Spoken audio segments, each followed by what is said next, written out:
Hey, freaks. The Reverend here. Just wanting to remind everyone to hit that little like button on our Midnight Confessions podcast Facebook page. We're also on Twitter at MC_podcast. Drop us a line. Let us know how we're doing. We like the feedback. Also, be sure to check out Fred's blog site, fullmoonreviews.net, as well as our friend Moronic Mark's YouTube page, and check out his Satan's Screeners movie reviews. They're hilarious. You can also find me at my blog, reverendphantom.com, and be sure to rate us and leave comments on iTunes, where our episodes can be downloaded. It really helps us in the rankings and gets our little podcast out to the rest of the Freak Nation. Alright, so thank you, and on with the show.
Hello, freaks, and welcome to another edition of Midnight Confessions.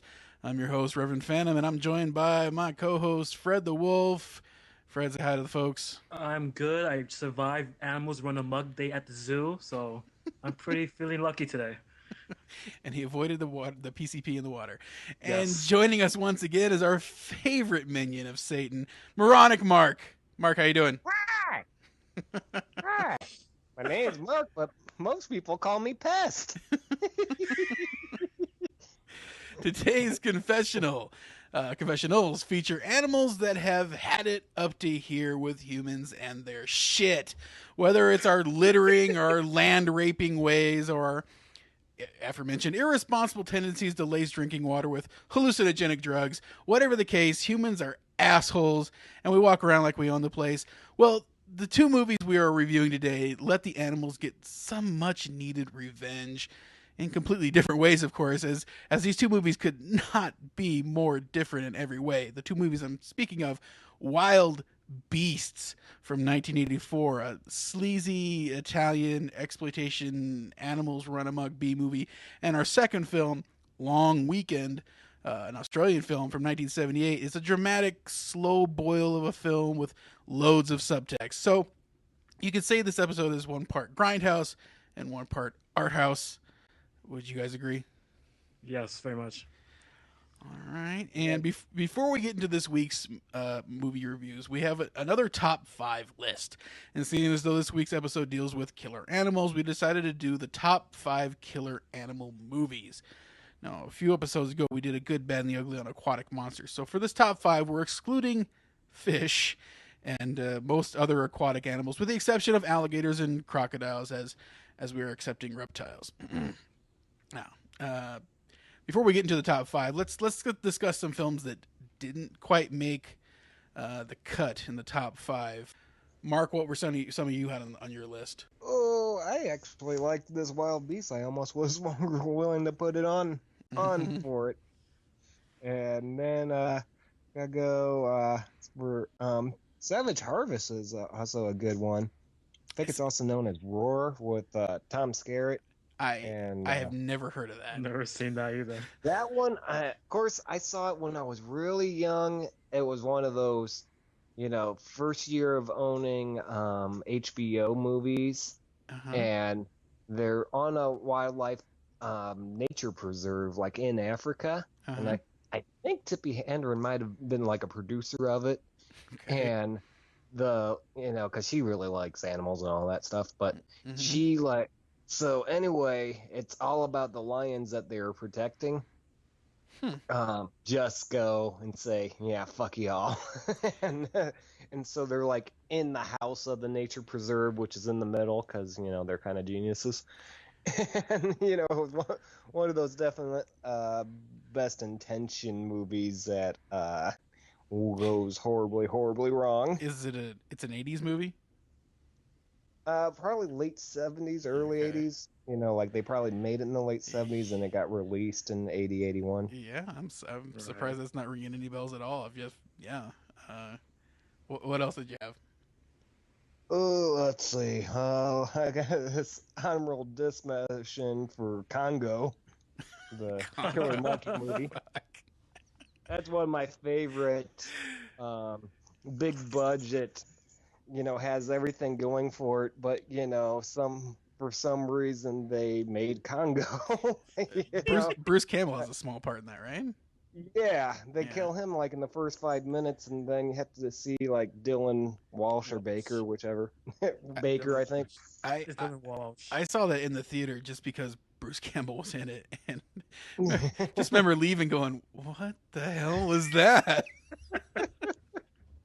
Dude, I think it has like my favorite bad good, good bad movie moment of all time, because they're going in the jungle, they're going, they're hearing more about these monsters that are, cannibal apes that like attack other apes that are good and all that, and they're, and they finally get to it so they can get to the diamond that can somehow make lasers. But anyway, they get to the part where they're all surrounding the people, and who saves the day is the talking monkey in the movie that has a child's voice, because they put Jesus the Christ. Nintendo Power Gloves on it, and it can talk so you can hear it when it does sign language, Right. and it then declares, ugly gorilla, ugly, go away, and these cannibal mutant mega gorillas go, holy shit, and they back away It's all coming back to me now. from the child's innocent voice going, ugly gorilla, ugly, go away. Makes me laugh every time. That's one of my That's- guiltiest pleasure movies. Yeah, and that's one from like the biggest budget one, because I always kind of call that like the later Kennedy cousin type movies, where it has so much going for it. Like it could Right. be like, it has all that rich money in that, and they just go, yeah, screw you, I'm just gonna go rape this bitch in the back. Yeah. Fred, what were a few you had that didn't make the list? I put Deadly Eyes on there, which is about the killer rats from 1982. Yeah. I think it just got a Blu-ray from Scream Oh, that Factory. baby. Yeah. Yeah, Isn't that like they're dogs with like rat costumes, or Pretty much. Is that the movie that I'm I thinking think of? it is. Yeah, Scatman Crothers. Cocker Spaniels or something with. it just got a Blu-ray release on Scream Factory. So I remember seeing that as a kid. I put Burning Bright, which came out a couple of years ago, which is a single tiger attacking this brother and sister. The sister has an autistic brother, and they're kind of in the house, and the tiger's trying to kill them. And it's a very good movie. Not really seen by a lot of people, but I think it's definitely recommended. Yeah, it's under my radar. Sounds interesting though. And I had Anaconda on there. I mean, you gotta have some killer snake movie in there somewhere.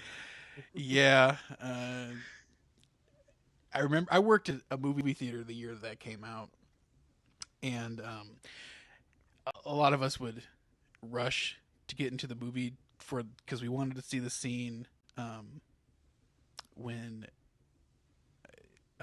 he gets regurgitated. John Boy. John Voight gets regurgitated, and he gives that wink. Yeah, That's just the best, man. We knew it. We knew at what point that part of the movie would be coming in, and we'd all have to rush out and rush to that whatever theater was playing that, and yeah, I think it's underrated. I'm sorry, I love it so much. yeah, it has its moments.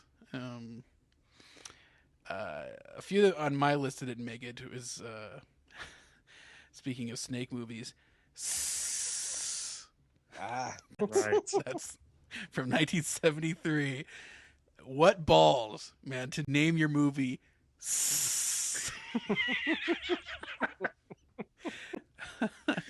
How did he market that movie, honestly? And just for the record, it's 7 S's. Don't get it It wrong. it sounds like a flat tire. It's either a movie about snakes or something deflating, right?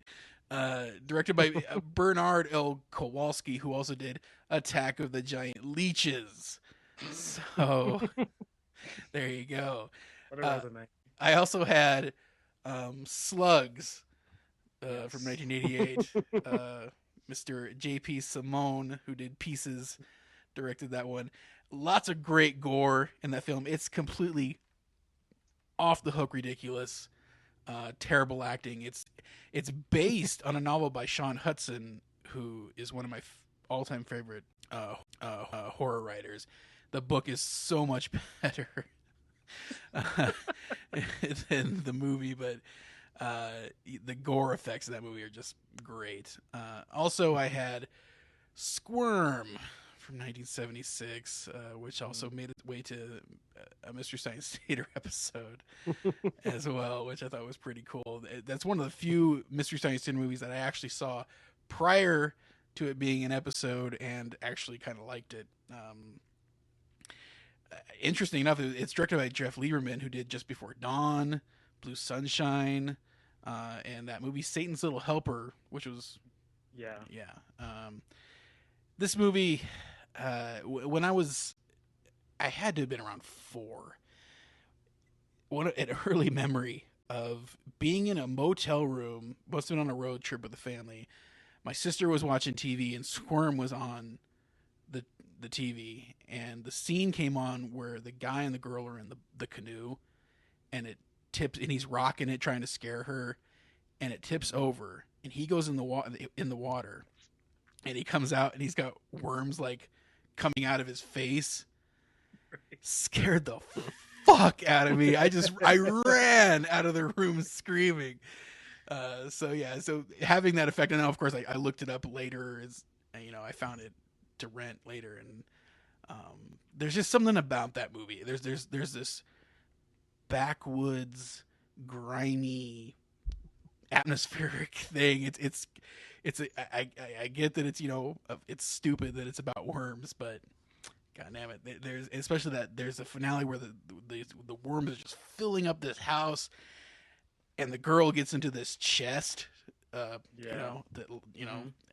hides in there while this house is just filling up with worms. It's powerful, man. It's a corny drive-in movie, but god damn it, it's got a place in my heart. yeah, they did that to good effect, at the end. Yeah, totally. With all the worms just filling up. Yes. Of course, I think I had one of my favorite lines at the end when they're kind of walking out, and the one like telephone worker or electrical worker just starts talking to him. He's like, "It's ever," and Mike Nelson goes, "Thank you, Hank Hill's friend." He's like, and it was kind of like before everyone knew his name was Boomhauer, so they just said, "Thank you, Hank Hill's friend." And another that was on my list, and I think it was on yours as well, Mark, was the movie Link. Oh yeah, from 1986. Like you mentioned, Elizabeth Shue.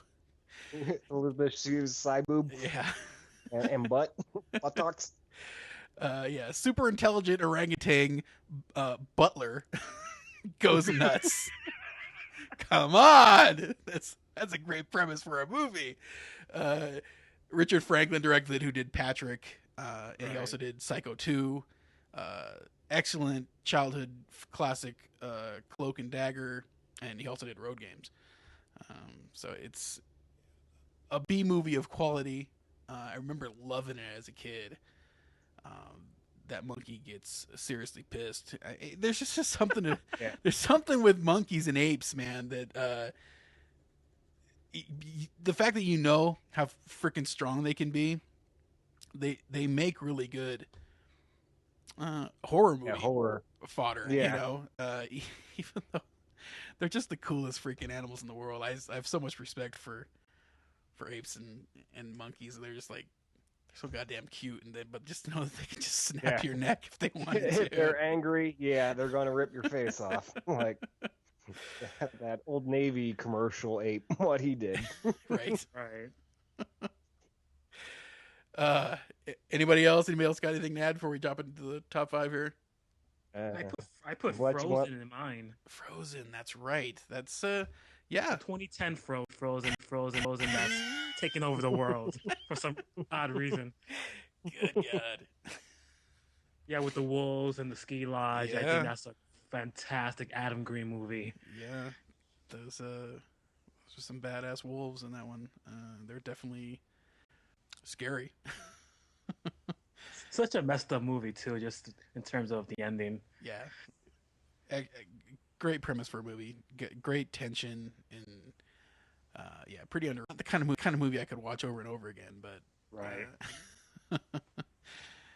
You gotta let it go, fam. You gotta let it go. Yeah. All right, ready or not, we're going to the top 5.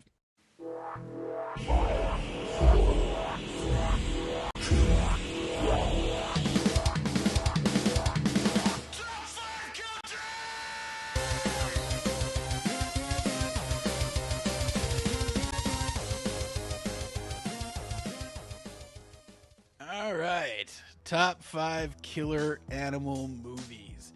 Coming in at number 5. You motherfuckers. Day of the Animals from 1977.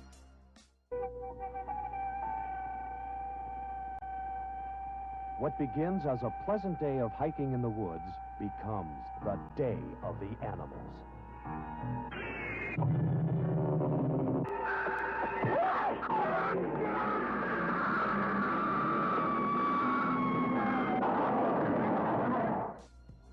A battle for survival as hikers encounter a chemically imbalanced forest.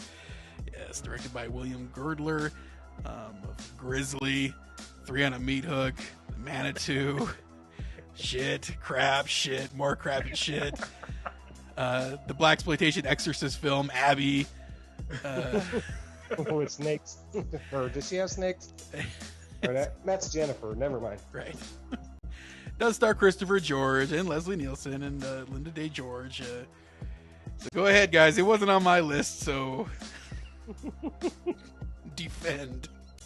Well, on my blog, I'm doing a Animals Run Amok theme for July and August, and this is the first film I'm posting. And I don't know, something about it I really like. It's so cheesy and so bad, but it's so memorable. I mean, Leslie Nielsen attempting to rape a woman shirtless, and then fights a grizzly bear to the death. I mean, how can you not love a movie that has that? It's been a long time since I've seen it. It's probably worth checking out again. You have to. I mean, jumping rats that leap from the table to a man's head. It's amazing. What I am surprised though is that I'm not surprised that I didn't put it on the list because I hate it. But nobody has any love for Food of the Gods. I do love the giant chicken, and the rats getting shot to death at the end, which is really upsetting. But yeah, I like this one more than that one. Yeah, I could definitely see that. That's definitely justified. Yeah, but it's one of those things with I actually liked Grizzly better than Day of the Animals, because you think, with the title Day of the Animals that you're going to be like, okay, this is going to have everything in the woods, and then it's just like, oh, here's where we train dogs. Yep, it's all the dogs. A lot of snakes. Yeah, and the bear, and that's, and the hawk that... And then that bad special effect from the chick from Jaws, Susan back on. Now, my recollection of the movie Grizzly is mostly just a big furry hand that comes out and grabs people, Yes. and you don't even get to see the bear until like the very end, and then you hardly get to see it at that. And it's stock footage.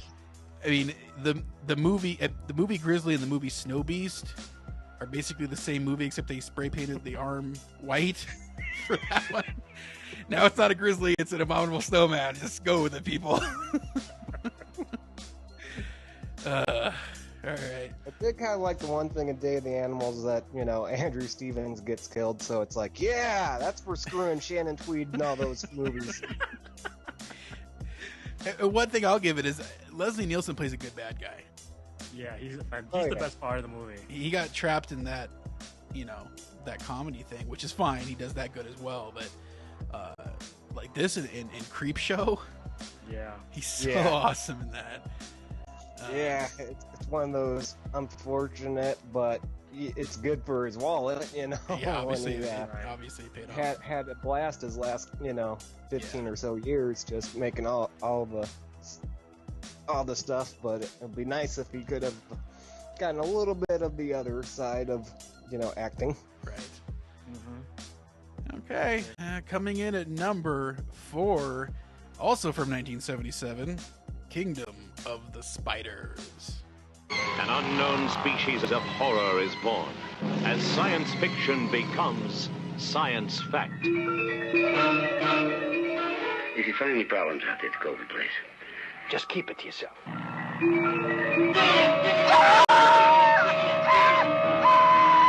over at Colby's. He's found another 20 or 30 hills just like the one we burned.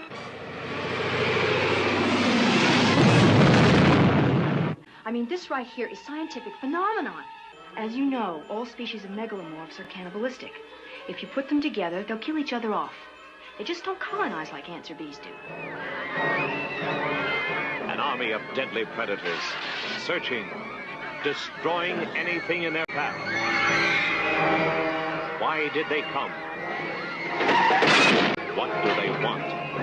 In the tradition of the great science fiction thrillers, Dimension Pictures presents Kingdom of the Spiders, starring William Shatner, Tiffany Poling, Woody Strode, and introducing Alta V's Davis. The spiders in this area have organized themselves into an aggressive army.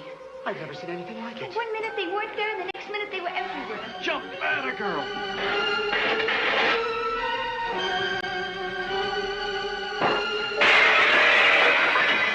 Listen, there's thousands of them out there. We'll never make it. Why haven't we heard from the sheriff? He must know we're trapped in here. I'm telling you, I don't think we should chance it.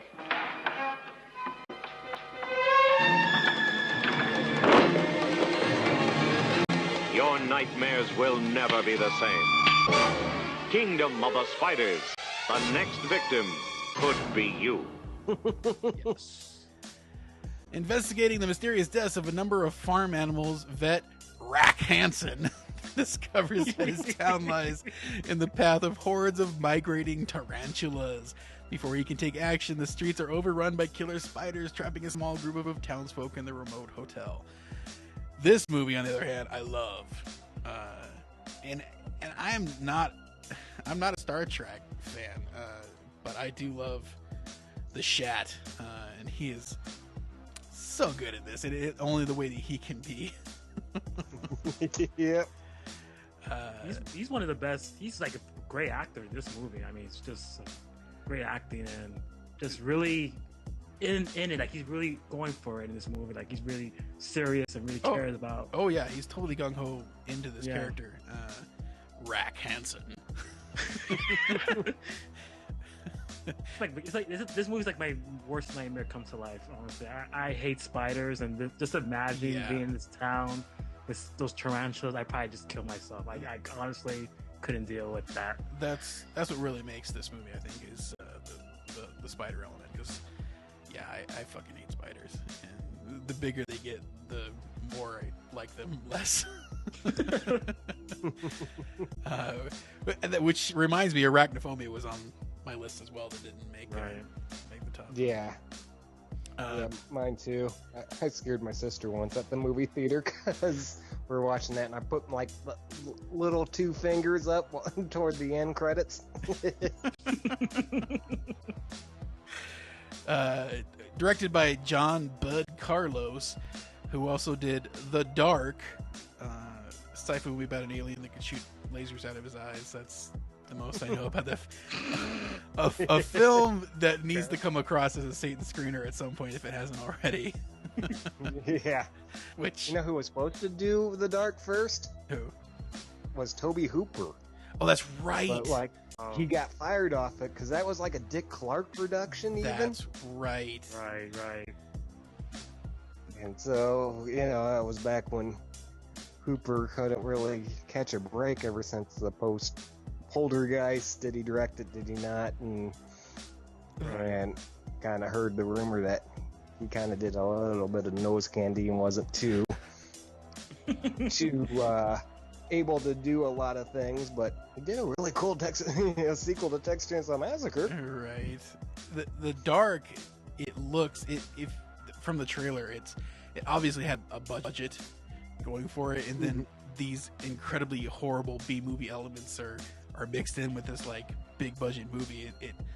It was such a fail that I've not been able to sit through the whole film yet. Yeah. Someday though. Like he also directed Gore 2, which I think was a Mystery Science Theater movie as well. Because one of the Gore films was a Mystery Science It sounds Theater. familiar, yeah. I'm not sure if it's that one though. Yeah, I think it goes by a different name as well. It's got an AKA. But like we said, it stars William Shatner, Woody Strode, Ho Cowell, and guess what he plays in this movie? A redneck. A redneck. He had a really cool death with the crop duster airplane. Yes. Yeah. That was good times. Yeah, good times. the finale of this film where just the spiders are just overrunning the town and just people are just freaking out and falling over each other, and it's awesome. It's so tense too. Oh, yeah. You could imagine yourself in that spot. Just what would you do? You know, how would you handle that? My favorite part of that film, and I touched on this in my video review of it, the woman that has a spider on her hand, yes, and shoots it off and blows like 3 of her fingers off of the process. I love that scene so much. Oh, so good. So good. I was like, you deserve to die, you stupid bitch. And she does it all slow and calculated. Yeah. And then she's screaming like, really? Oh my god. B-movie awesomeness. Yes. Oh yeah, and it has one of those. I like a sleepaway camp ending where it's like, I don't want to say too much about it, but it is pretty awesome. Even Right. It's one that I really, really, really like. Of course, I realized the music they used was stock music, and here's a funny thing. It was the same music they had during the Hawaiian episode of the Brady Bunch. Yeah, it was. When the tarantula got on like here. So awesome. So they're like, I don't know, the sound mixer kind of like said, hey, we got this music. Hey, remember on the Brady Bunch they had a spider? Okay. That's genius. All right, and let's move into number 3. At number 3, we actually have a tie. The first movie is 1980's Alligator.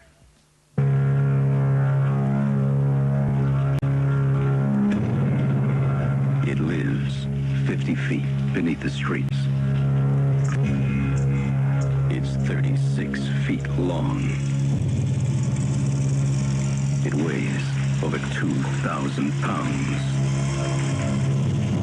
And it's about to break out.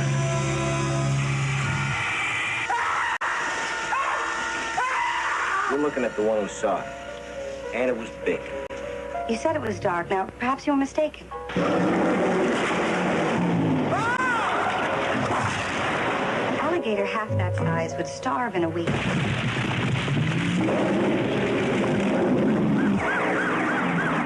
Once it escaped, there was no way to stop it. It could be anywhere, ready to attack at any moment. I've seen what this animal can do.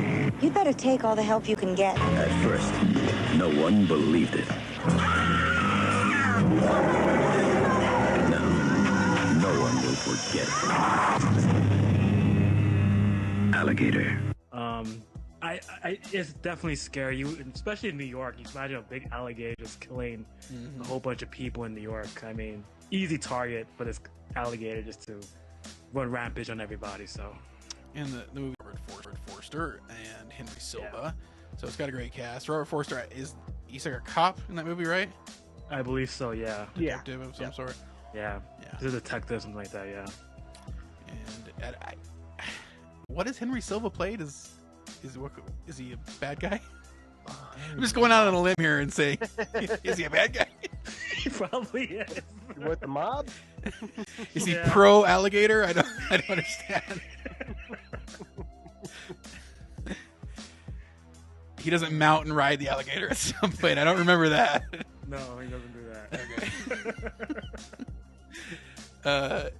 Interesting enough, this movie is directed by Louis Teague, who also directed the movie that this movie ties with for number 3, which is Cujo from 1983.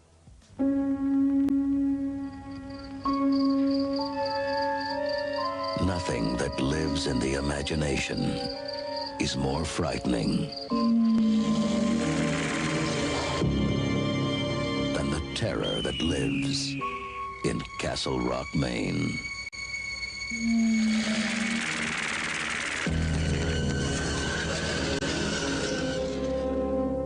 Cujo?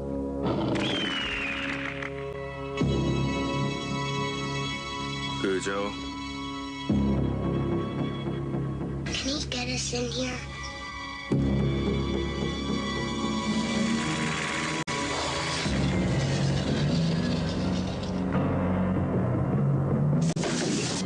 Can he eat his way in here? Can he? Oh my God, I'm losing my baby.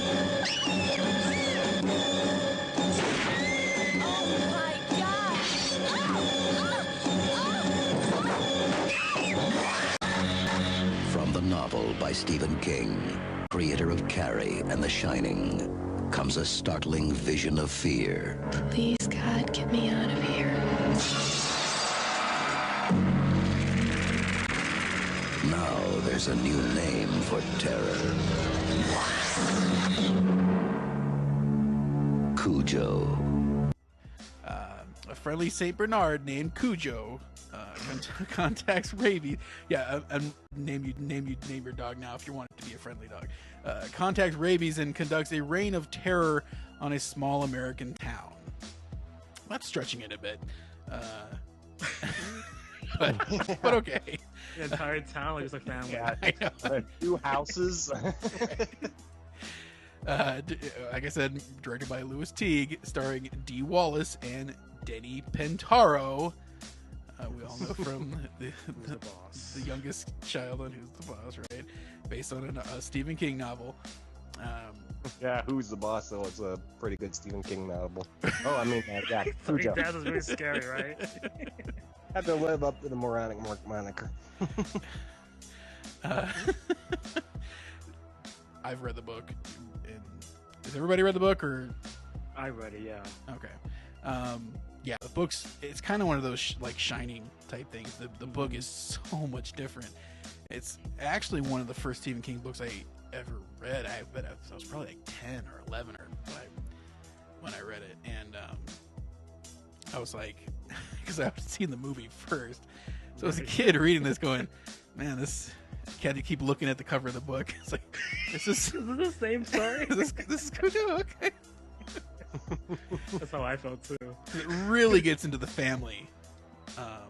Right. Dee Wallace's family and that, and her husband, who's selling the cereal that is giving kids bloody stool.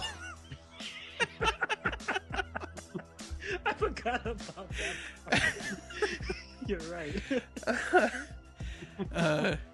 Yeah, so Cujo. Yeah, St. Bernards, big large. Not scary until this movie, I don't think. Yeah, I didn't put this one on my list. Yeah. I'm just not the biggest I think fan. it didn't help the sales of the Saint Bernard breed for quite a while until the Beethoven movies. Right, because until Beethoven came along and made it okay. Right. Yeah, that's the thing with this movie, that it's really the last 20 minutes or so of the film that really makes this movie what it is. Everything up to then is kind of like, whatever. But when they're trapped in that car, yeah, and that dog just at every turn is on their ass, and he's so huge, and he's covered in blood and mud, and foaming at the mouth, and it works, man. It really does work. Yeah. It's too bad the whole movie wasn't as good as the last 20 minutes, but that last 20 minutes, being pack a punch. in the hot, sweaty car too, right? And they're running out of water. Yeah, that scene is so great because I think there's genuine fear among the actors when that happens, and you can see on their faces like they're really scared this dog's actually gonna attack them. Yeah, you nailed that. Dee Wallace really is acting her ass off there because she's selling it really well. Yeah. All right.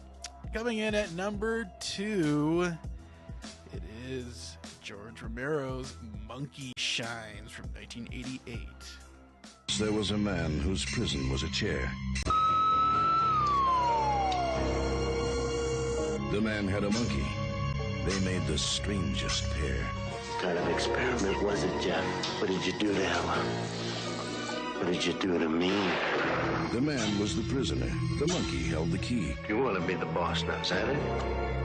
Stop it! No matter how he tried, the man couldn't flee. Locked in his prison, terrified and frail. Jeff, what is it? Jeff, she's here! She's down here! The monkey gaining power, keeping him in jail. Ella, no. Don't do it! The man tried to keep the monkey from his brain, but every move he made became the monkey's gain. Did you do that, or did she? She did it. That's right. She did it. The monkey ruled the man. It climbed inside his head. And now, as fate would have it, one of them is dead.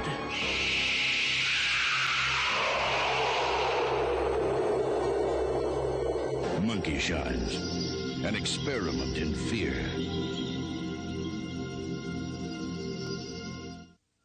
A quadriplegic man has a trained monkey help him with his paralysis until the little monkey begins to develop feelings and rage against his new master. Stars Jason Beghe and John Pankow. Like I said, directed by George Romero. Kind of George Romero stepping out of the box with this one. And I always thought it paid off. This movie, the monkey in this movie is genuinely creepy. As cute as it is, once it starts developing human-like anger and emotions that way, and starts it's a powerful horror movie, man. It would seem really silly because it's about this cute little monkey, but it's effective. This monkey really loved the movie. Played Misty for me because it's so obsessed with this guy. It's one of I saw this when it came out. I was so scared of monkeys because of this movie. Just the idea of a monkey falling in love with you, and then if someone else is in your way, you gotta start killing people. Yeah. I just think that's frightening. Yeah, it's basically Christine, but the car's a monkey. Mm-hmm. This was on all of our list, right? Yeah. Okay. Yeah. So well made too. I think Romero's one of his most underrated films. I think in a lot of ways. Yeah, I'd agree. Well, I kind of remember like right before the movie came out, I had like one of those little lecture things where a guy had like the same type of monkey for a demonstration, and he was like telling me how much of a pain in the ass it is, basically, because this monkey has, some really good strength where he could like totally throw your arm out of socket, and bite your neck if it wants to kill you, and it will. And he's like living in fear, and like, and the funny thing, it was at that same camp that getting into last week, that same camp that I went to. God, there's always a connection.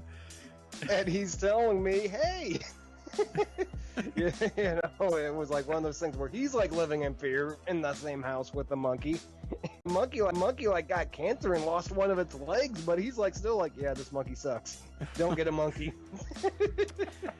Yeah, it's stories you hear actually quite often. The monkeys go nuts like that, which, you know, goes back to, it's like they're more human than I think people want to give them credit for. Because and when you say that they're like people, you got to remember that people can be assholes. so can apes and monkeys, except they're like 10 times stronger than you. Especially like when they get older too, like they might have, you know, some pain right in them, and they don't want anything touching them at that point. And that's what I think, you know, when you hear all those attacks, it's like, you know, oh, he was always good for 28 years, and you know, however, you know, it's like getting toward the end of a monkey's life, and they're like, yeah, don't touch that bitch. And, you know, eek, eek, eek. My mama tell me never touch a monkey. Be crack there for a second. All right, and moving into number one, of course, it is Alfred Hitchcock's The Birds from 1963.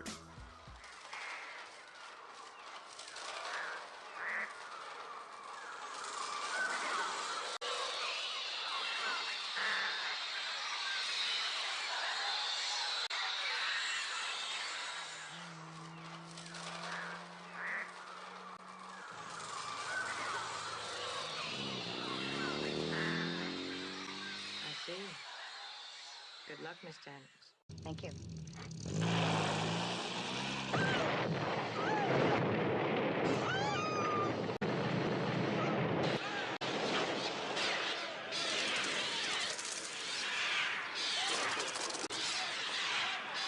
Why are they doing this? Why are they doing this? Who are you? What are you? Where did you come from?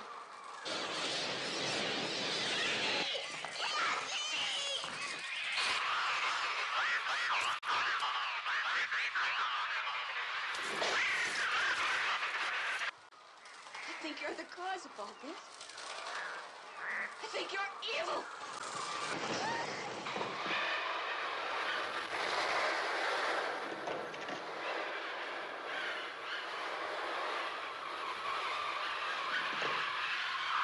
It's the end of the world.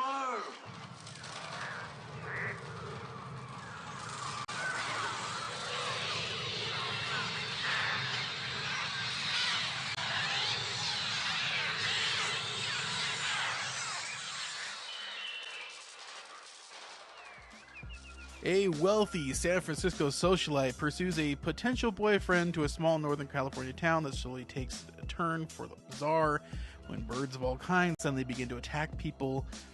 They're in increasing numbers with increasing viciousness. Yes. Yeah, this was kind of a no-brainer when I was making a list. I was like, yeah, that's number one. First film I thought of, too. Stars aforementioned Tippi Hedren, Suzanne Plachette, Rod Taylor, Jessica Tandy. So it's got a great cast. It's got a great director. It's like nothing at that time that had ever been seen. Right. It's incredible lush cinematography of the outskirts of San Francisco, the Northern California area, and in San Francisco at the beginning of the movie.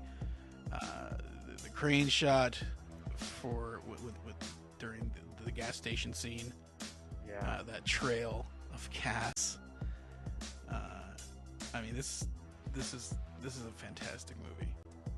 I think great use of special effects too for its time. I mean, the green screen is used so well in this movie, and the animatronic birds that aren't even real birds. Yeah, it's so well used.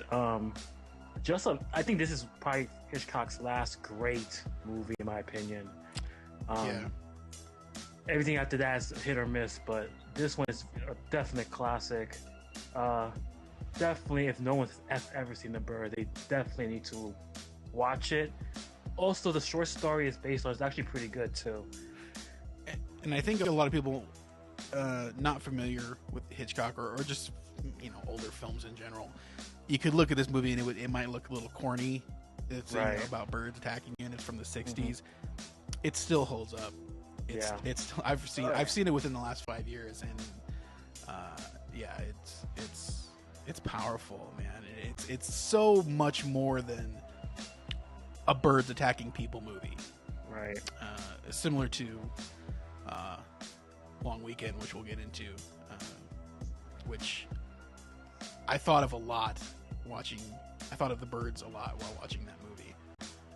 Obviously, there was definitely some inspiration for Long Weekend for The Birds, because, like I said, there's stuff about relationships and subtext and everything. And it's not just about these birds that attack people. So, yeah, Alfred Hitchcock was a master. Great fucking movie. Yeah. And it had some good humor in it, too. Like when Tippi Hedren's driving to the town on that wavy road and you just see the two birds in the cage going with the turns. Yes. As she's driving. That was loud. Funny. The Birds has probably one of my favorite closing shots of any movie, which is the birds. Yes. It's so beautiful with the shot. I just love that shot so much. When they're walking out of the house, and the birds are just kind of like just looking, saying, "Watch your step, motherfucker."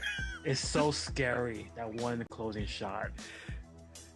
They all just calm down and just stare.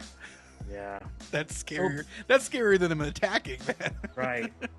It's just they were just waiting for something to happen. It's just it's not over after that. Yep. It's gonna continue. Right. I just love that shot so much. Yep, it's a classic. Just a classic film in period. It's not a classic horror movie or anything. It's just in general a classic movie. Let's get into from 1984, Wild Beasts.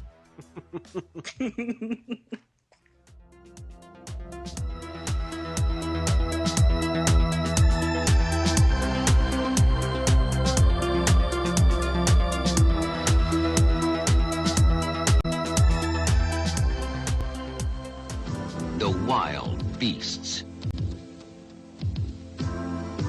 One day, the water supply at the zoo is mysteriously contaminated by deadly levels of PCBs. All the animals go berserk.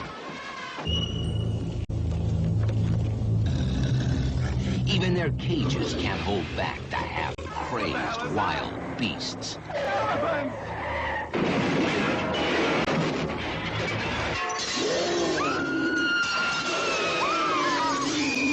As they stalk the streets in search of human prey.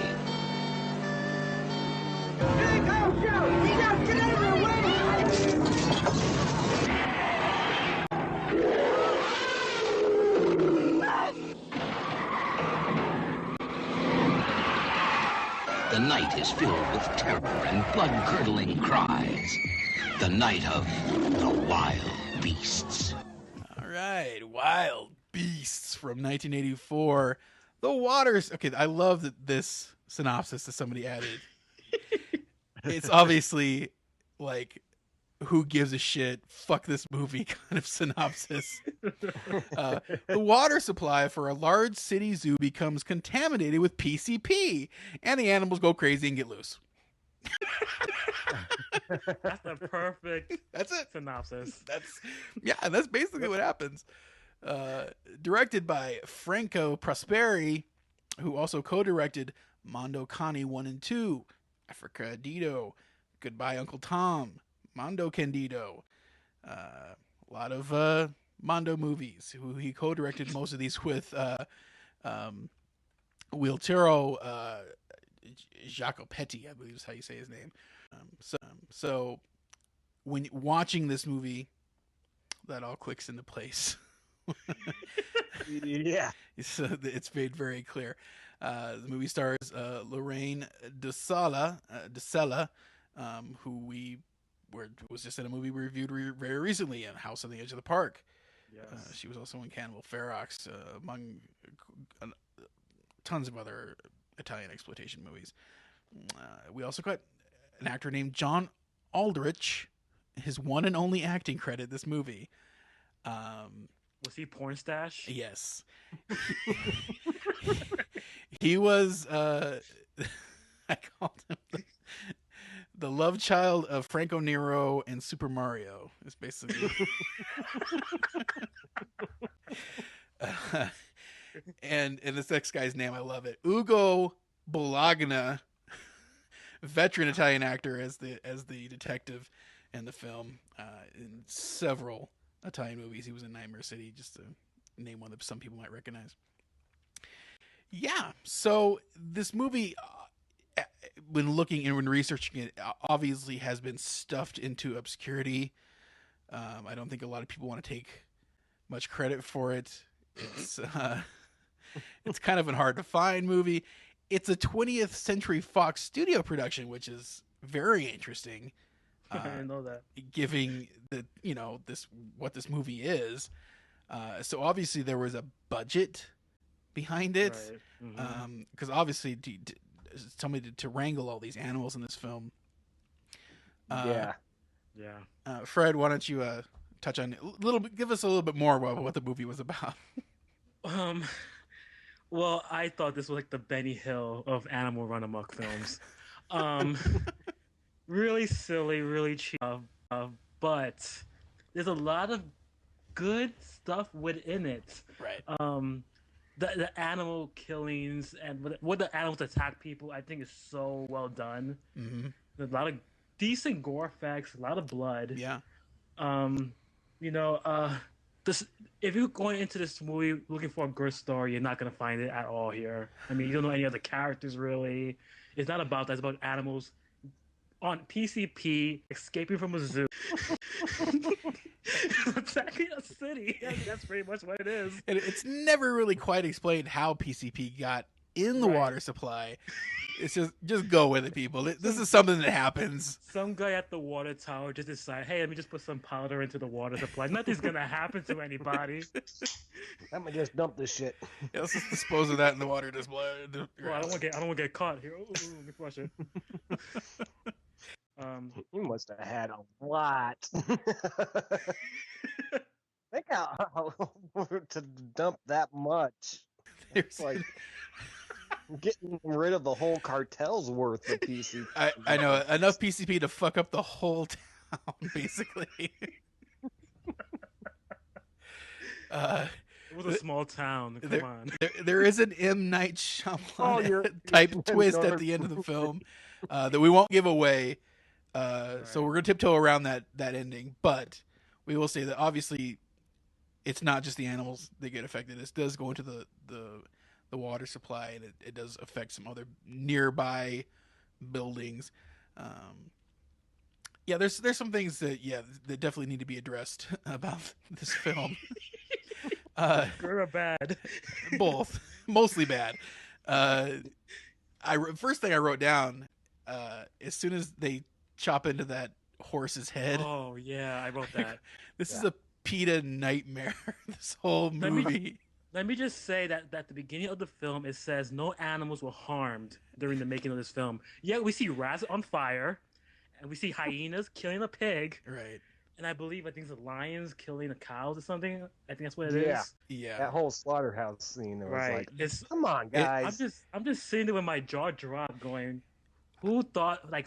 It was like an insult to me. Like, really? I think what they got away with is it's animal on animal violence. So no animal was harmed by a human in this film. I think it's the way they were that's the loophole they were kind of looking for there. Except the flame-throwing rats. Right. There is a cat that gets eaten by rats, and it really does look like it gets attacked by the rats. If that's a fake cat, then... The excuse is that everybody was on PCP. Okay, let's just get away with it. Something else I wrote was Jurassic Park. Like, wow, this is kind of like Jurassic Park with PCP and zoo animals instead of dinosaurs. That's where Spielberg got it from. But it was this high quality zoo with a lot of like electronic gates. Oh my god! Can we talk about that security system that they had? Yes. The light bright system that went on and off. So 80s. It was so fantastic. 80s high tech. Yes. the Atari 26,000 graphics and sound effects. Beep, boom, boom. I'm surprised I didn't hear the Pac-Man and Donkey Kong are like the only two sound effects whenever someone ever plays a video game. Right.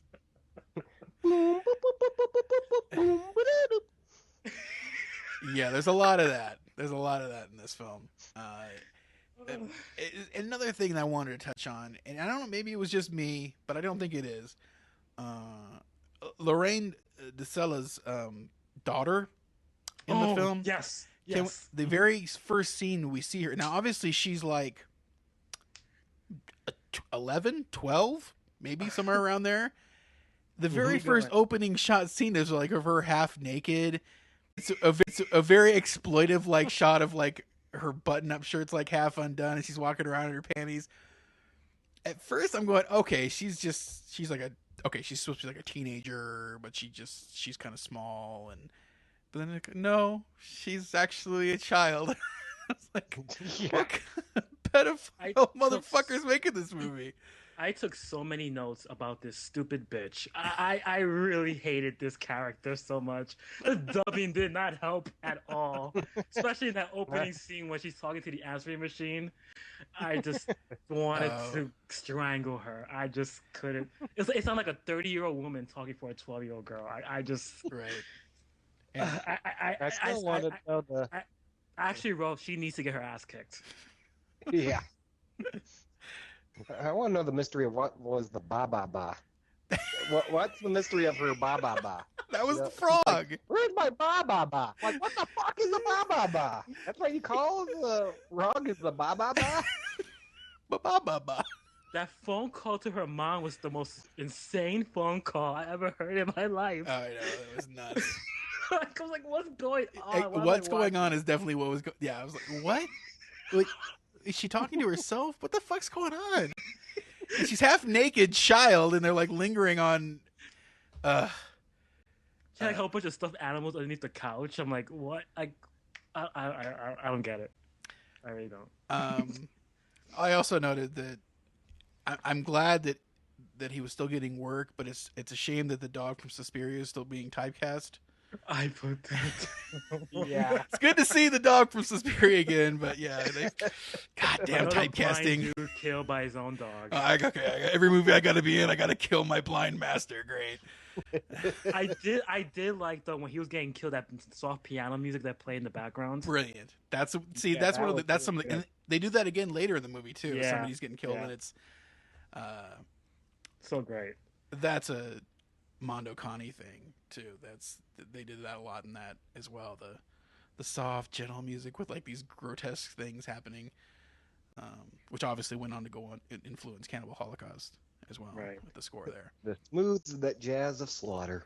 Yes. I like it. I loved the cheetah car chase. Oh, that was the best scene in the whole film. Yeah, that's the best. Because I was like, yeah, that would be frightening as fuck. And she's got a convertible on top of that. Yep. For her hip hop music playing. And having car trouble at the one point too. Right. Because it's one of those crappy VW bugs that always in horror movies. If you have a VW bug, you're fucked. Right. You ever notice that? Like Yes. Gremlins, Friday 13 Part 2. This movie. Cemetery Man. It always seems like. Wasn't a VW bug in Cujo? I knew it was a rinky-dink small car. It might have been. I think it might have been, yeah. No, I think it was like a Gremlin. Okay, but or still, possibly a Pinto. It was a shitty car anyways. Yeah. Yeah, that scene is so effective, and I noted that's the thing with large cats, cheetahs, mountain lions, tigers, not used enough in these animal attack movies. I think because those are some of the scariest fucking animals in the whole animal kingdom. As far as like going camping and shit like that, of all the animals I'd hate to come across, it would be a fucking mountain lion. Yeah, because they'll fuck you up, man. Yeah. They see you and they go, "All right, where's your neck? I'm biting that." And they got that scream, too. man. That terrifying scream, that howl thing that they let out. It's just, yeah, that was a pretty effective scene. I love that scene because when the car was chasing the cheetah, you see the cheetah looking back, but he's still chasing after the girl. Yep. It's so effective. It tells you everything about that animal. Like, I'm not gonna stop until I get my prey. Yeah. And I love the part he's trying to shoot the cheetah. He's going, I can't shoot. I might shoot the girl. The cheetah is nowhere near the girl. He's like, what? Are you that bad of an aim? He's on the left. He's on the right. I think you're fine. Yeah, and it's one of those things. Even if he shot the girl, like, wasn't it with the trank gun or maybe it was the other gun? Even if he like got her and tranked her, that would snuff enough that he could slow down and get the cheetah. Yeah.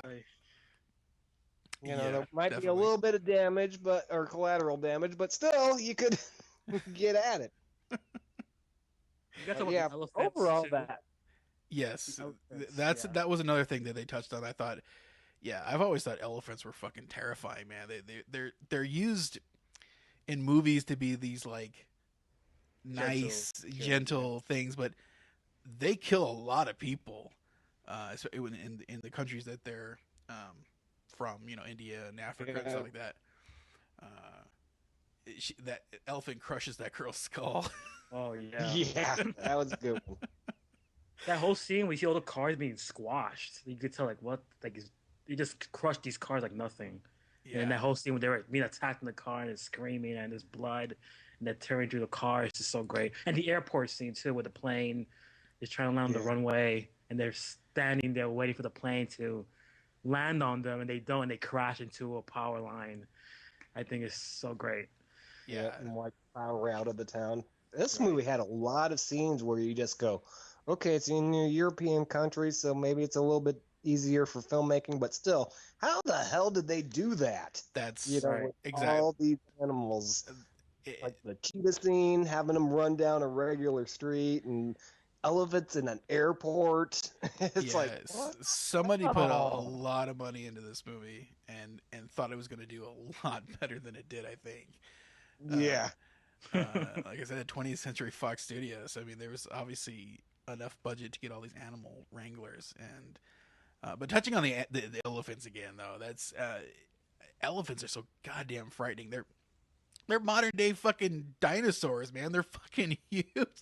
They're monsters, man. I mean, you see them I've seen them at the zoo before, and it's like, yeah, you're standing like 100 feet away from them, and they're playing in the water and all that shit. But goddamn, if you had me face to face with one that was pissed. For you. Nope, no thank you. Yeah. Like, you ever see, when they snap, like I saw that circus one, that banned from television moment. Yep. Stomped on the trainer and just flung him around saying, yeah, I'm with you. And they can definitely snap. And then, of course, we get a polar bear as well. Another animal that people look at and they go, oh, it's the Coca-Cola mascot, it's the polar bear, they're so great. But those another animal they picked great animals to attack, I thought, in this totally random animals, but effective ones nonetheless, because polar bears, man, they're fucking huge. I think we're forgetting also the tiger in the train scene. Yes. Which I think is also great. Yes. Thank you. I loved, before I even get into that, I love that the girl was eating ice cream and she had a dirty Sanchez on her face. I mean chocolate ice cream on her as a mustache. I'm sorry, I didn't mean that. But yeah, the tiger attacking the train. Oh, so wrong. I liked how even with the Dirty Sanchez girl, like her mom, it was like a good mirrored negative image of like, because it has like the one main character, she has a bitch daughter, and like that mother is like the mother bitch of all time. Right.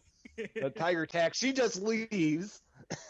And then goes, oh, thanks to them. I'm like, God, I wanted that mother to so be eaten. Yeah. Like I said earlier, where she says, her name's Carol, but I call her Pest. That's why I said at the opening. Right. She just calls her daughter Pest.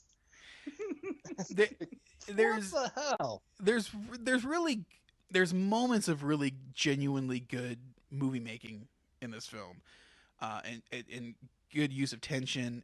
This subway scene that we're talking about is a good example of that. Yeah.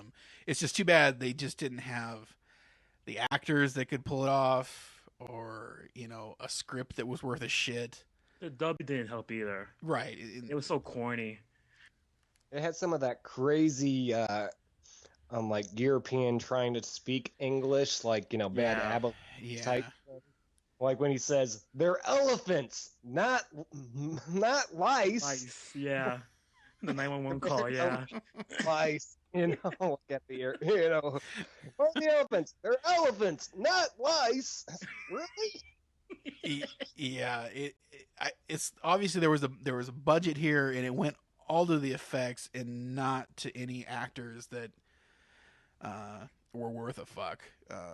I mean, Lorraine DeSalle is an okay actress, but she's hardly in the movie.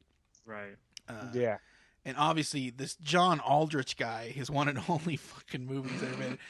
Obviously, they wanted some.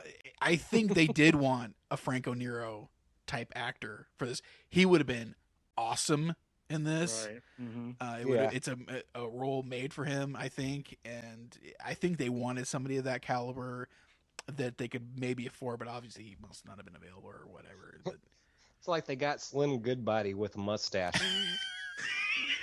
Slim Goodbody. What the fuck? That's a callback, man. Holy shit. Okay, speaking of callbacks, I have to do a Google search on that reference, but it's well. I know Mark's probably old enough to remember this. You obviously remember the Schlitz Maltz liquor commercials with the bowl that busts through the wall. Okay, yeah. The bull scene when they're stampeding through and they're busting through walls. Right. I was waiting for Billy D. Williams to pop up with a Schlitz Maltz liquor. Well, he could use the job right now. So. Oh, there's also a scene I want to mention. No, wait. He was still knee deep in Lando pussy at that in 1984. What are you talking about? Well, now he needs the job. Right. Yes. He's like going to the new Star Wars movies. Like, okay, guys, what you got? He's waiting by his phone.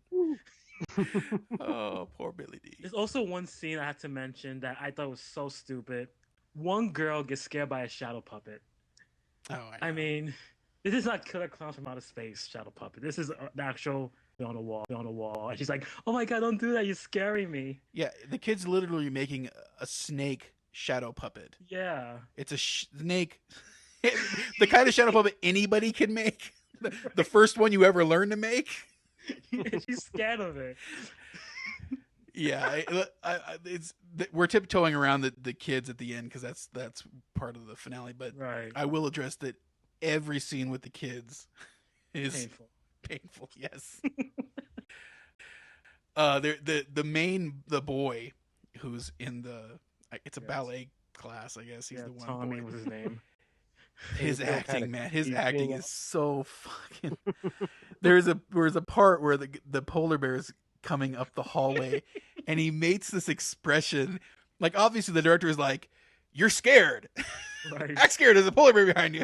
And he just makes this like constipated like face, and then it quickly disappears, and on with the show. But god damn. I always it's especially like kids in unit, the leotards of ballet class. That's one of those things where like I feel like a creeper. It's just too tight of an outfit type thing. Like they always make fun of I think that's totally on purpose. This movie was totally doing that shit. It was creepy as fuck. Yes. Every scene with the kids was fucking creepy. I don't know what the fuck was going on there.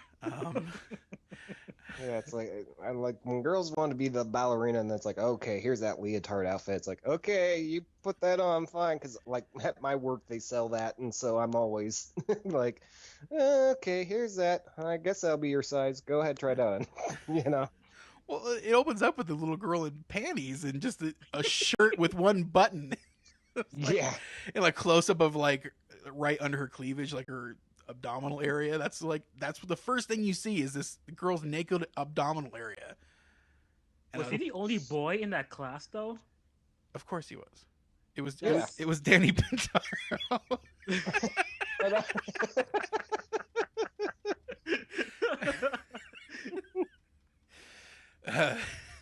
Don't make fun of Jonathan. Nah, he's good.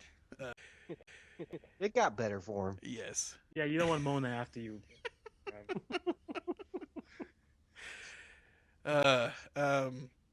It's one of the last things I noted because the PCP thing doesn't come up. I know that's in the synopsis here, but that actually doesn't come up till the movie's towards the end. So I just wrote in large capital letters, exclamation point, PCP. What the fuck? Really? What the fuck? I want to talk about angel dust. Just need Ruby Ray Moore in this movie. Exactly. Whoever wrote this, like, obviously had no fucking clue what PCP is. Just that, it's a drug that makes you trip out and have hallucinate. Let's just use that. There was like no research into what PCP actually is. And it was like when one of the characters asked what PCP was, like the Wikipedia answer. Right. Yeah. Or they watched that one after school special with Helen Hunt where she jumps out the window.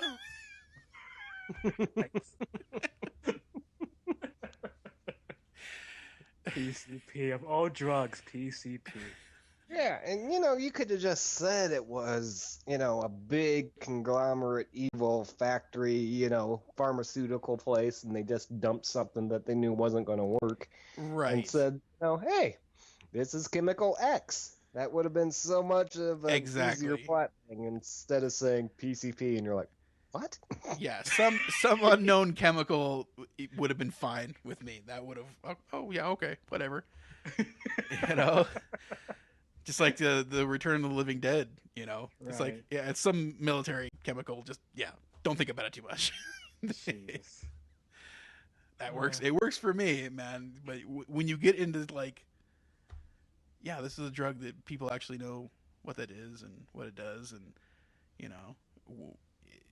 it doesn't make you like want to kill. That's not what the drug does. You can get fucked up. You can, think your mom's the devil and chop her down with an axe. I mean, that shit can happen. But it's not like it doesn't give you a killer instinct. They just said the military was behind it. We all would have accepted it. Yep. My point exactly. That's exactly it. That's all they had to do. But they were trying to be hip. PCP was hip in 1984. Sure. Really? Okay. God damn it! It was making Helen Hunt jump out a fucking window in the late 70s. Shit. Okay, cool cat hipster. That's so cool. It must have been a cocaine lobbyist that said, "Yeah, fuck PCP. Well, I'm just doing my lines here. Yeah, that's a good idea. Fuck PCP. Yeah. Now let's go do next. Because really, like, you think cocaine might be a better, stimulant that just drives them, and then they'd be easier. Because when the polar bear when they kind of catch him up, he's like, yeah, I'm cool. Okay. Right. Because he was winding down from the dosage. If they really wanted to go with a street drug, I mean, LSD would have been a much more believable, is that would have still been stretching it, but still that would have been a little easier to buy. Oh yeah, they should have just said Chemical X, and then we're fine. Mm-hmm. But and not been so creepy with the kids. Yeah. And all the pedo stuff that they threw in there. All right, so we're calling this, so bad it's good. I guess. Yeah, and I enjoy it. It's almost, almost a perfect good bad movie, but that slaughterhouse scene, you still kind of get a little bit like you just want to go fuck you movie a little bit. So instead of a perfect 4 stars, I would go kind of 3 or 3.5, because you're like, okay, I enjoyed you, but that was a little bit too far, because especially when it killed the human's death in the scenes, or it's you see a tiger kind of with a mannequin body, when it is chomping on something, it's like, here's an effect, and he's eating some chicken right next to it. You could have done the same thing, going, okay, here's a, instead of, they just kind of got lazy and said, okay, let's trap a cow and a lion in a room, and this pig in this corral with this hyena. You nailed it right on the head there. That's what I think of all those movies that have any kind of animal violence. And so it was just laziness, just to not have a prop or an effect instead. It's one, if they traveled to a natural setting and then they kind of set the camera up and then they were showing it, okay, I'll give them, I'll let them kill, I'll let the lion kill the gazelle, because you're in the middle of the trail where these animals live. But when you that's like, put them in the corner, watch what they do. It's like, dog fighting mentality. It's the Mondo documentary way of looking at it. I think was where this was coming from, which is no excuse. It's not an excuse in those movies either. But it's like, this is real, Mm-hmm. Yeah. Look at the realism, I don't know what accent I'm doing there.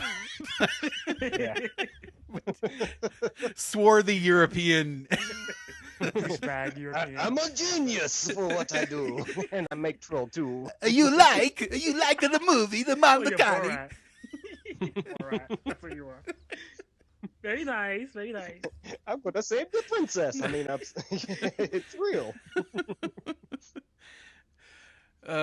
Okay, let's put Wild Beasts to bed and move on to something completely different. Long Weekend, 1978.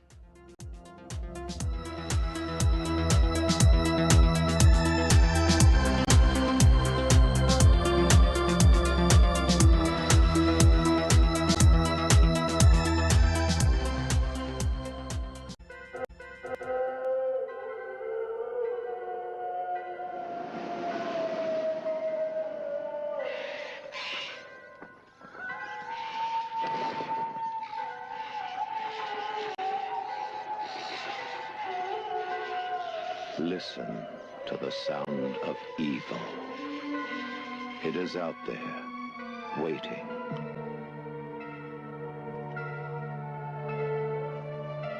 I'm sorry for this. Powerful, deadly, invisible. They came to take a holiday.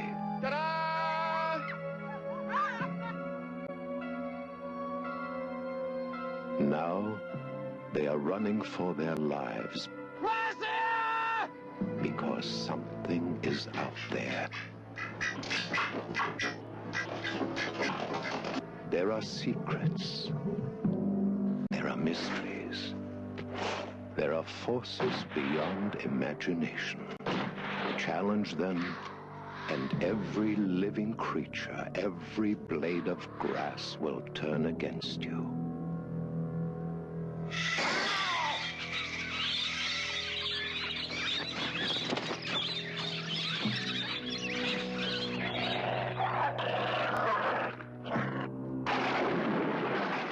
Prepare yourself for the fright of your life.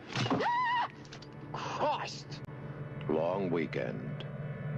An experience in terror and suspense.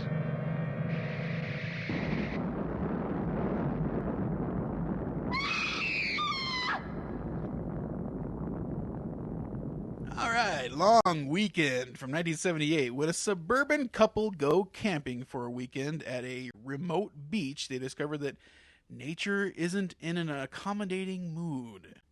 That's a good way of putting it. Directed by Colin Eggleston, who also did the movie Phantasm Comes Again, a sequel to the movie Phantasm, sexploitation movie out of Australia. He did Sky Pirates. He did the horror movie Cassandra.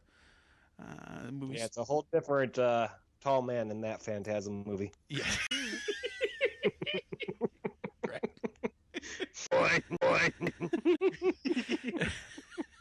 Movie stars John Hargreaves as Peter and Bryony Behetz as Marcia. Yeah, so this is completely different. Like I said, a completely different movie than Wild Beasts. This is really more of a well-made film.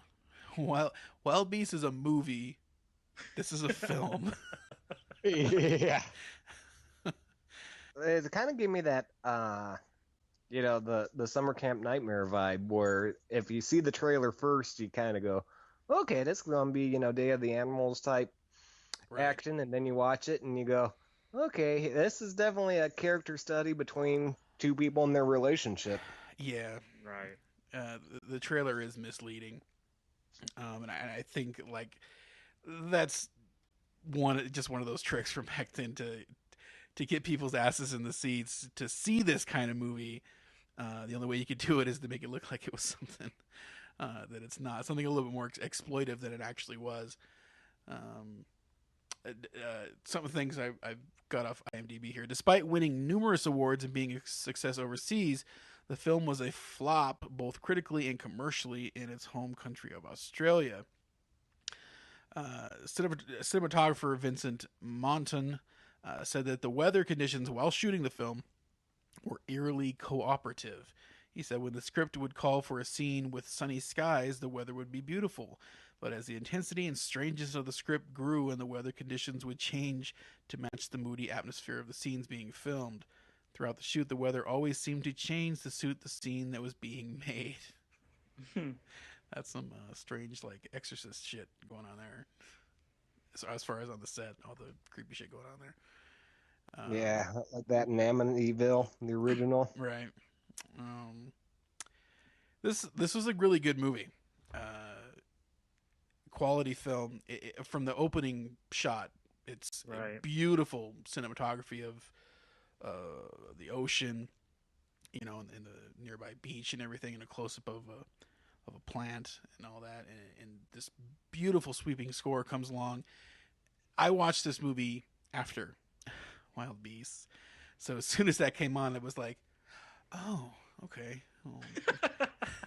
It's gonna be that kind of a movie. All right, let me just settle in here for this. It's only, I mean, there's a few other actors in it, but it's mainly just these two, this couple, in the whole film. Not a lot of dialogue, enough dialogue to matter, to try and to make you understand this couple's relationship. Mm-hmm. From the very beginning, there are a couple of assholes. This has got to be pointed out from the very beginning. These are not likable characters, and they're not supposed to be likable characters, I don't think. They're real people. Right, and they're very unconscious of nature around them, and what they're doing is affecting other things. The beginning of the movie, of course, they've got things going on in their life that we don't know about just yet, in their relationship and so forth, and they're being clumsy. They're not paying attention to this, and she drops the frozen chicken at one point when they're packing up and get ready. He aims his gun at her just to test out the scope. That says it all. Right. It's just not thinking. He wasn't doing it to be, whatever, dangerous at anything. He was just doing it to do it. And there's scenes where they're driving where he's not paying attention to the road, and it's just this, you're getting this sense from the very beginning that things aren't going to turn out good for these two, and it's just things build on. You start to understand things more just through little bits of dialogue. Yeah, I really liked it because it was about something. Mm-hmm. It wasn't just about nature attacking these two people. It was about this relationship that's very bitter. They hate these two people hate each other. Yeah. It's this, every time they try to get intimate, you could feel the awkwardness and the tension between the two actors. Mm-hmm. And the nature around them pretty much represents their relationship in a lot of ways. Right. Especially where the sea cow is concerned, which we find out later kind of coincides with why this couple is fighting with each other. I don't want to spoil it. Mm-hmm. And it's just a lot of realistic tension, relationship, character study, drama that I really enjoy. And it's a very slow build. You don't need a lot of dialogue, with just the way their body language tells you the entire story about these two people who can't stand each other, are trying to make it work, but by the end they're not going to make it work at all. And what's really going on between them is it's what I think the film was trying to drive home is they're losing consciousness of everything else going around them in their life. And when they're in this situation, when they're in the woods, when they're out of their own domain, and they start interfering with nature, it starts, giving them the message back to, Right. I like how she always says she wants to go home. It's kind of like she's running away from the problem. I did note here, as much as you don't like either character, and I kind of leaned a little bit more towards not liking the woman more. She does have the smartest line in the film when she goes, "Let's go back to the motel." Right. Like, yes, that's exactly what you should have done. Because we should point out, when they go to this camping spot, it's not like a camping site. They go off-roading. By the beach. Right. But they're totally going down a path that's not made for a vehicle, and they get lost, and they eventually make it to a spot somewhat near to where he was trying to go, and they make a camp. Immediately they start interfering with nature and littering, a lot of littering that they show, and he's just shooting everything in sight. He's chopping trees for no reason. Okay, let's talk about that scene. I love that. He's chopping the tree. She even asks him why he's doing that. He goes, just to do it. Right. But he's chopping. Yeah. Anybody who knows anything about chopping a tree, you chop it at a certain angle. Right. He's chopping it at an angle that if he kept doing it, it would have fell on their campsite. Right. So there's constantly this kind of stuff going on. She finds an eagle egg, and instead of just leaving it there, she takes it just for no reason, just to have it, and she plays with it. And the whole ending with that eagle egg is so sad. Yes. More and more as they do this, you want nature to get them. They need to pay for. But the thing is, we've all done this kind of shit. Right. Is the worst part, and it's one of those point the mirror back at you kind of a movie. Obviously, I've not done all these things at once that they're doing, but I've done them here and there. Yeah, I've cut into a tree, and I've this and that, I've littered, but when you compiling it all into that, it's definitely one of those, like, whereas I wrote down, first of all, I hate PETA. They're horrible. They're horrible people. But PETA, I wrote, Wild Beast was a PETA nightmare. I wrote this was PETA wet dream, because this is where the animals actually take control in this one. Yeah, they shoot the manatee when they They think it's a shark. That's sad, yeah. And it turns out to be still alive, and it's crawling through the sand. It's like, oh shit. Yeah. The kangaroo scene in the beginning. Yeah. Which is I hated those two people from that point. Right. Yeah. Yeah. And then the truck behind them just runs it over more, and Right. it just makes it worse. It's like, oh my god. Yeah. I give this movie a lot of credit for having a movie where it's just two people in it, and they're both unlikable. Yeah. But yet it's still a good movie. It's still a gripping movie. You still want to see what happens to them. Mm-hmm. For whatever reason, whether it's for morbid curiosity or not, you still want to know what's going to happen. You stay riveted to the film, but it's very hard to create a film where you can't. I wrote that just when you side with one character, they do something asshole-ish. Right. You go, oh Yeah, there is a tonal shift where you go, well, no, I kind of hate her more. Yes, you know, 'cause, exactly. him at the beginning, you're like, okay, this guy's an asshole. He's getting drunk and shooting, and you're going, oh, so that's why he's doing that. Yeah, then she opens her mouth, and you go, oh, I see why he's that way. And then it goes back and forth. Yeah, they're just two unlikable pricks. And I love the use of the animals in the film. They don't overwhelm the film at all. You know, No. you see ants, and you see an eagle attack them, and you see Mostly noise. Yeah, and you see a point of view shot of an animal looking Yes. at them every now and then. I thought that was so well done. Yeah, and we don't even know what the animal is. Right, very clever. Yeah, a lot of howling and things like that going on from animals that you don't even know. They don't even know where it's coming from, and it's starting to freak them out. Yeah. And the location of the woods that they drive through is so eerie. Yeah. It's like, and they're going in a circle around this. And you see that there's trees with arrows pointing towards the direction, supposedly, but it's like a big circle. And you kind of wonder, how did it get to this destination if this... Because supposedly in the bar, they tell them they don't know what this location is. So how did it get there? And it's just it makes you wonder, like, what's really going on in this movie? Yeah, that's an eerie part of the film. When they're on their way, they stop at a gas station, and the guy's talking. Or it's a gas station / whatever, truck stop, whatever it's supposed to be, and they're talking to the guy there about this place that they're heading in. They're locals, and they have no idea what he's talking about. Right.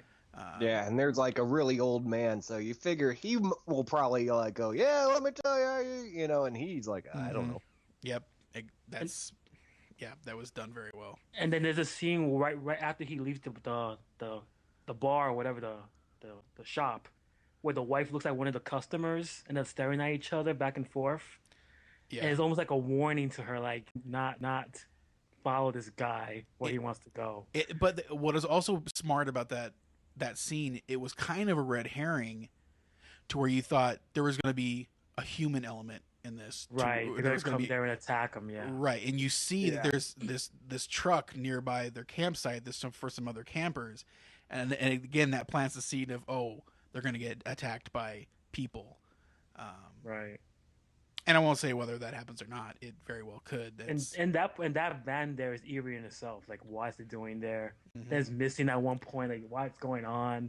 It's very supernatural stuff going on that we don't really know about. Yeah. It's just an eerie, surreal, slow build of a film that I really liked. Yeah. Yeah, this was a surprising movie. It's not what if you go into this movie expecting Day of the Animals, right? Yeah, you're gonna be. I was gonna say you're gonna be disappointed, but yeah, you'll be let down. I think if you're thinking this is some sort of like animals run amok kind of movie, which the trailer kind of misleads people into thinking that's what it is. They do get attacked by a few animals, but it's nowhere on the scale of Wild Beasts or Day of the Animals or Food of the Gods or anything like that. I love the final act of the film. It's just no dialogue at all. Yes. If you notice, it's just them just experiencing nature getting back at them. And there's no real sense of dialogue, no sense of storytelling verbally. It's all visual. And I really liked how the director really used the location and used everything that's come before it to give us a very satisfying conclusion. Mm-hmm. I really thought that was so well done and so worth the wait getting to that point. Yeah. One of those like mini spoilers that was kind of nice. It's like, okay, they had a dog and it made it. I thought the same thing. Cricket, like, that poor dog is going to get fucked because of the two asshole people, and then it's kind of like, oh, he's all right. Was it his fault? His owners were assholes.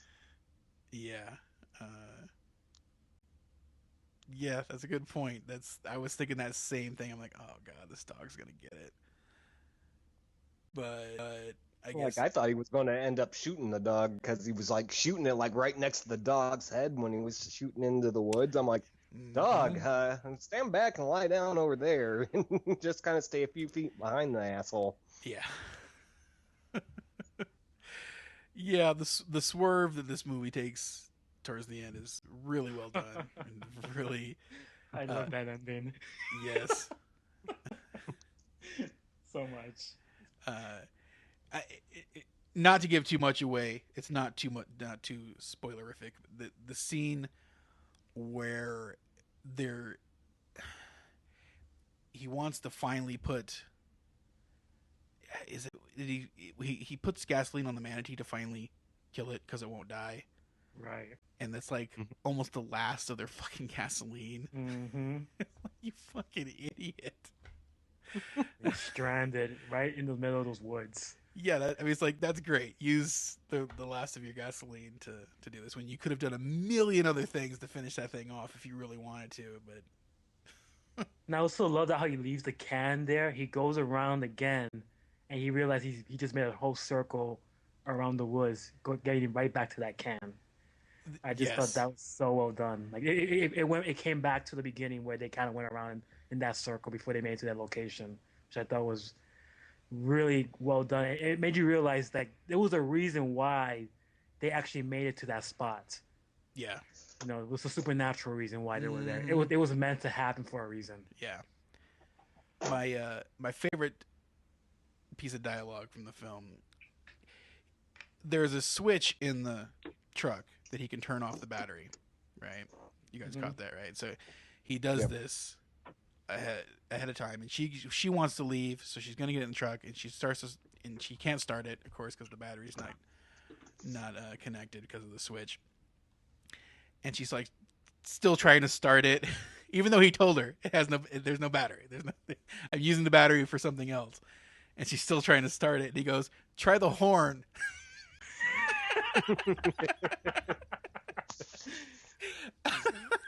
Dick mode. It's so great. That's some smart ass shit that I would have said. Yeah, that was funny. Yeah, so this was you could really feel the hate between those two people, though. Like, it was just like, yeah, it's palpable. God, yeah, you could believe they were married. Like, it's like really two unlikable people who make each other unlikable for just being together. There was some last ditch effort to. Hello. Yeah. Oh. Sorry, Nation was attacking me. I'm sorry. All right, go ahead. Are you sure? Yeah. Try the horn.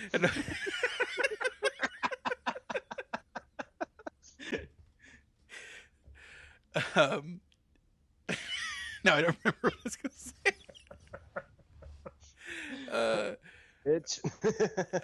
All right, so long weekend.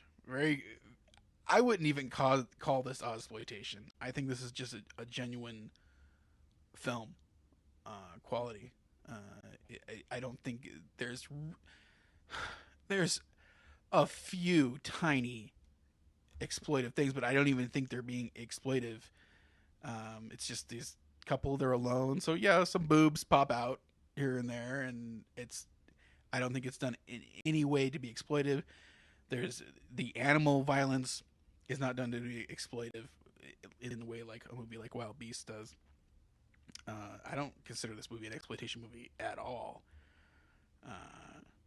And if it's a horror movie, it's a horror movie along the lines of Alfred Hitchcock's The Birds. Right. It's based on suspense rather than visual violence. Right. It's a dramatic thriller. Yeah. Of sorts. More of a story of like it could almost, in a weird way, even like be like a play, even since it's all kind of takes place in one spot type thing. God, yeah, that's a good point. I could see this becoming a play. It would be really easy to do as well. Right.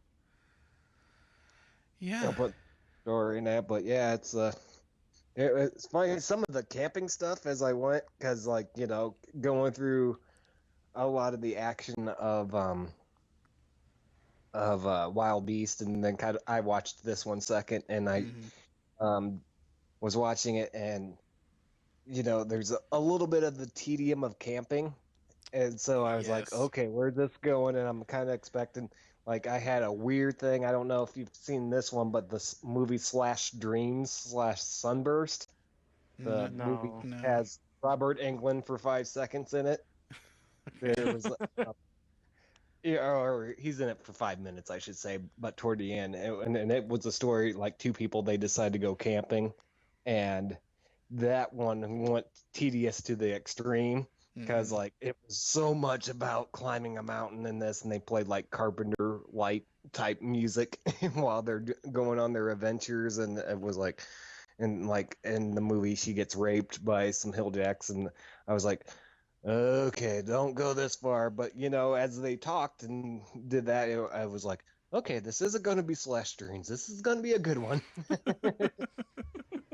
Yeah. /Dreams made it to Satan's screener and it qualifies.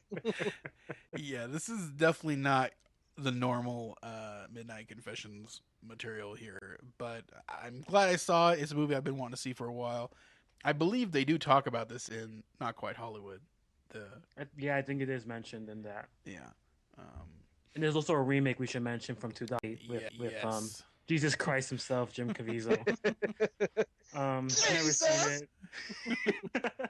Never seen it, so I don't know how it compares, but I'm curious about see how it matches up with that one. But yeah, I would be curious as well. It's from 2008. Yeah, Jim Caviezel's a good actor, so I'm wondering if it's decent. It could be. I'm surprised I'd never heard of it until now. That could be a bad sign, but I think it has an AKA Nature's Grave, also called. I think that's why no one really knows about it. Okay. Yeah, but it's the same premise, pretty much the same names of the characters. Yeah.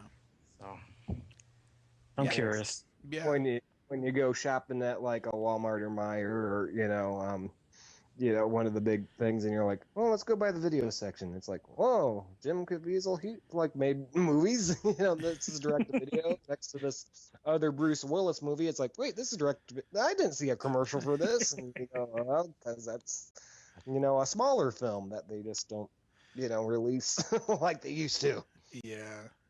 Yeah, different times now with that kind of stuff. Yeah, definitely recommend it. I think this movie should, Yeah, it's highly recommended. Obviously, find it. I don't think everybody's gonna like this film. Right. You definitely got to be into cinema. If you like the slow burn type of storytelling, I think you'll be into it. Yeah. Character study kind of deal. Right. It's not like animals attacking people every 5 minutes. Right. Yeah, show this to a smart person, not a dumb guy. Well put. I didn't. Somebody had to say it.